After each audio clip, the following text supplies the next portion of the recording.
آپ تو آخری وقت کے اندر بھی اپنے گھر سے باہر نکلے، پردے سے آپ نے چہرہ نکالا، الصلاۃ الصلاۃ، اے میرے امتیوں، اے میرے چاہنے والوں، اے میرے سے محبت کرنے والوں، اے میرے عاشقوں، نماز کا خیال کرنا، نماز کا خیال کرنا، نماز کا خیال کرنا۔ دوسری بات، اپنے ماتحتوں کے ساتھ حسن سلوک والا معاملہ کرنا۔ حدیث مبارکہ میں یہ الفاظ ہیں، وما ملکت ایمانہم،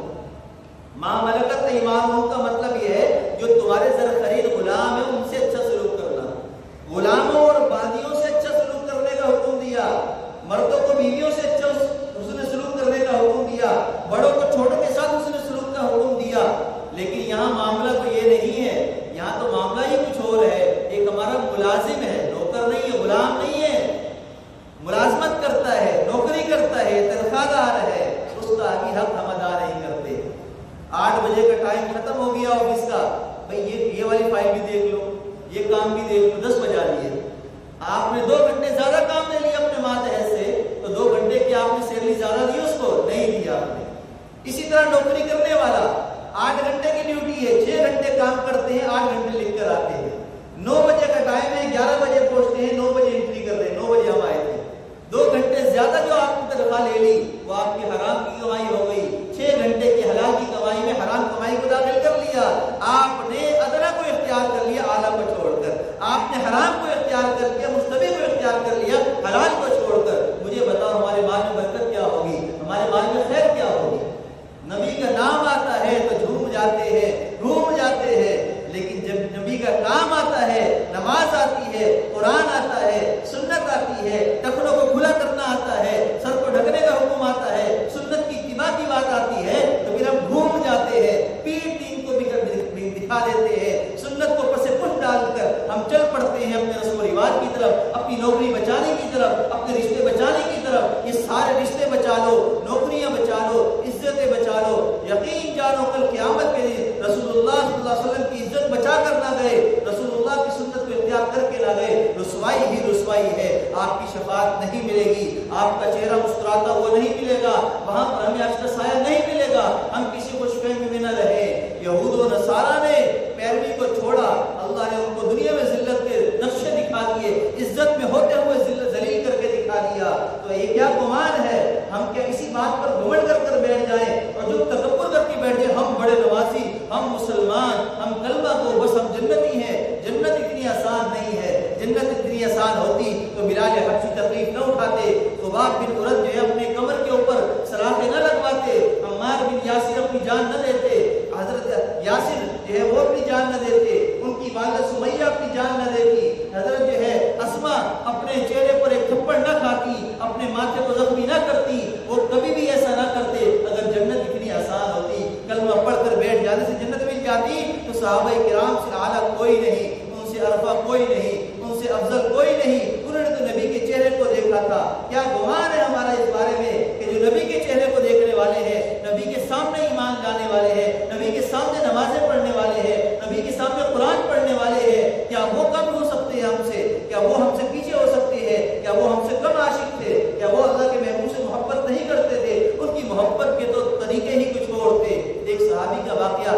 بیان کر کے میں بات کو ختم کرتا ہوں۔ نبی کریم صلی اللہ علیہ وسلم کے پاس آئے، نئے نئے مسلمان ہوئے تھے، اور اللہ کے محبوب صلی اللہ علیہ وسلم کی سنت یہ تھی، آپ جو ہے جو نیا مسلمان ہوتا اس کو خوش کیا کرتے، وہ اگر کوئی بات کرتا تو اس کی بات پوری کرنے کی کوشش کرتے تاکہ اس کی دل جوئی ہو جائے، تعلیف قلب کے لیے، اس کے دل کو نرم کرنے کے لیے، دین کی طرف مائل کرنے کے لیے آپ نرمی والا معاملہ کرتے۔ وہ صحابی آ کر کہنے لگے، یا رسول اللہ میرا باغ ہے، میں اپنے باغ کے ارد گرد باؤنڈری لگا رہا ہوں، لیکن ایک طرف جو ہمارا پڑوسی ہمسایہ ہے اس کے کچھ درخت ہیں جو میری باؤنڈری سیدھی ہونے میں رکاوٹ بن رہے ہیں، میری زمین یوں گولائی میں آ رہی ہے، اگر وہ چند درخت مجھے مل جائے تو میری دیوار سیدھی بن جائے، میری باؤنڈری سیدھی بن جائے۔ اس ہمسائے جو صحابی ہیں، بوڑھے ہیں، میں نے ان سے بات کی ہے لیکن وہ درخت دینے کے لیے تیار نہیں ہے، کہتے ہیں میں بوڑھا ہوں، میرا یہی سرمایہ ہے، میں بیچنا نہیں چاہتا ہوں، میں اپنا بڑھاپا اسی کے ساتھ گزارنا چاہتا ہوں، لہذا میں نہیں بیچنا چاہتا، لیکن میری چاہت یہ ہے کہ وہ مجھے مل جائے، آپ میری سفارش کریں، آپ میری طرف سے بات کر کے دیکھیں، اگر وہ راضی ہو جائے تو میرا کام بن جائے گا۔ نبی کریم صلی اللہ علیہ وسلم نے ان صحابی کو بلایا، ان سے بات چیت کی، بات چیت کے دوران یہی بات تذکرہ چھیڑ دیا کہ کسی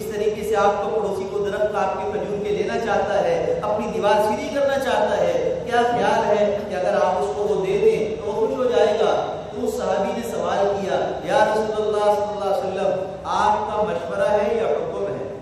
اس لیے کہ اگر حکم ہے تو میں ٹال نہیں سکتا، مشورہ ہے تو میری مرضی ہے، میں مانوں یا نہ مانوں۔ آپ نے فرمایا میرا حکم تو نہیں، مشورہ ہے۔ آپ نے فرمایا کہ یا رسول اللہ میں آپ کو مشورہ نہیں مان سکتا، مجبور ہوں، اس لیے کہ میں یہ بیچنا نہیں چاہتا، یہ بہت اچھے اور اعلیٰ پھلدار میرے درخت ہیں، میں بیچنا نہیں چاہتا، لہذا بس یہ بات کی، چپ ہو گئے۔ آپ نے فرمایا کہ دیکھو اگر تم یہ درخت بیچ دو گے تو جنت میں اتنے اتنے درختوں کی میں ضمانت دیتا ہوں، جنت میں اتنے اتنے درختوں کی میں تم سے ضمانت دیتا ہوں کہ میں تمہیں دلواؤں گا، جنت میں اس سے اچھا اور اس سے زیادہ تمہیں جنت کے اندر باغ دلوا دوں گا، درخت دلوا دوں گا، ان چند درختوں کے بدلے اگر تم دے دو تو۔ کیونکہ آپ چاہتے تھے کہ وہ نیا نیا مسلمان ہوا ہے، اس کی دل جو ہے اس کا کام پورا ہو جائے، سیدھا ہو جائے، اس لیے آپ بار بار سفارش کر کے جنت کی ضمانت لے رہے ہیں۔ وہ صحابی فرمانے لگے یا رسول اللہ مجھے یہی کافی ہے، میں بیچنا نہیں چاہتا، اور آپ اپنے آپ کو بچانے کے لیے اٹھ کر چلے گئے مجلس سے۔ ایک دوسرے صحابی بیٹھے ہوئے تھے، قباء، مسجد قباء جو ہے وہاں پر ایک بہت بڑا 1000 درختوں کا باغ ان صحابی کا تھا جو بیٹھے ہوئے سن رہے تھے۔ وہ کہنے لگے یا رسول اللہ صلی اللہ علیہ وسلم اگر یہ درخت جو یہ بوڑھے صحابی کے ہیں یہ اگر میں آپ کو لا کر دے دوں تو کہ جنت کے باغ کی اور درختوں کی ضمانت آپ مجھے دیتے ہیں، کیا آپ مجھے وہ انعام دلوائیں گے؟ آپ نے فرمایا کہ ہاں تم سے میں وعدہ کرتا ہوں تمہیں دلوا دوں گا اگر تم لا دو گے تو۔ وہ صحابی خوش ہو گئے، اٹھ کر چل پڑے، ان صحابی کے گھر پر پہنچے، دستک دی، ملاقات کی، حال احوال کیے، پھر بات چیت شروع کی۔ دیکھو بھائی وہ درخت نبی کریم صلی اللہ علیہ وسلم کو چاہیے، آپ خوش ہو جائیں گے، آپ نے جنت کے درختوں کی ضمانت دی ہے، لیکن تم کہتے ہو کہ تمہیں یہ زیادہ پسند ہے، تمہارا کیا خیال ہے کہ وہ 1000 درختوں والا باغ جو قباء میں ہے اس کے بارے میں کہنے لگا وہ تو بہت اعلیٰ ہے، وہ تو بڑا مشہور ہے پورے مدینہ میں کہ اس کی کھجوریں بھی اعلیٰ ہوتی ہے، اس کا پانی بھی بڑا اچھا ہے، وہ باغ بھی بہت اعلیٰ ہے۔ کہا کہ اگر وہ تمہیں مل جائے تو کیا تم یہ مجھے دینے کے لیے تیار ہو؟ اس لیے کہ اس کا مالک میں ہوں۔ وہ صحابی کہنے لگے اس سے اچھی اور کیا سودا ہوگا، چلو ایسا کرو وہ میں لے لیتا ہوں، یہ چند درخت آپ لے لو۔ یہ صحابی خوش ہو گئے، آپ کے پاس سیدھا نہیں گئے، اپنے باغ میں گئے، باغ کے اندر داخل نہیں ہوئے، باہر کھڑے ہو گئے اور باہر کھڑے ہو کر اپنی بیوی کو آواز دینے لگے اور آواز دے کر کہنے لگے اے فلاں فلاں یہ درخت یہ باغ جو ہے میں نے اللہ کے محبوب صلی اللہ علیہ وسلم کے ہاتھوں میں نے سودا کر دیا ہے، اس کے بدلے جنت کے درخت میں نے خرید لیے ہیں، یہ باغ میں نے دے دیا ہے اللہ کے محبوب صلی اللہ علیہ وسلم کے لیے، آپ کی خوشنودی کے لیے، لہٰذا تم باہر آ جاؤ۔ وہ باہر آ کر خوش ہو گئی، کہنے لگی کہ تم نے آج بڑا عقل مندی والا سودا کیا ہے، بیویاں بھی ایسی نیک تھی، اس کے سودے پر بھی خوش ہونے لگی، اور پھر آپ کی خدمت میں آئے اور آ کر کہا یا رسول اللہ وہ درخت کا مالک اب میں ہوں اور میں آپ کو وہ ہدیہ کرتا ہوں، وہ درخت آپ کے ہیں، آپ مجھے جنت میں درخت دلوا دیجیے گا۔ یہ تھا صحابہ کا عشق، یہ تھی صحابہ کی محبت، اپنا 1000 درختوں والا باغ وہ پورا کا پورا آپ کی خوشی کے لیے جنت کے چند درختوں کے لیے نچھاور کر دیا، اس لیے کہ آپ کے چہرے کی خوشنودی حاصل ہو جائے گی، آپ کی رضا مل جائے گی۔ ہمارا کیا خیال ہے ہم قیامت کے دن قبر سے اٹھیں اور ہمارے چہرے پر داڑھی نہ ہو؟ ہمارا کیا خیال ہے ہم قیامت کے دن قبر سے اٹھیں ہماری زبان پر کلمہ نہ ہو؟ ہمارا کیا خیال ہے ہم قیامت کے دن قبر سے اٹھیں اور رسول اللہ صلی اللہ علیہ وسلم ہم سے خوش نہ ہو، ہم سے راضی نہ ہو، ہمیں پہچاننے کے لیے تیار نہ ہو؟ اس لیے کہ آپ نے فرما دیا میں اپنے اس امتی کو پہچانوں گا جو نمازی ہوگا،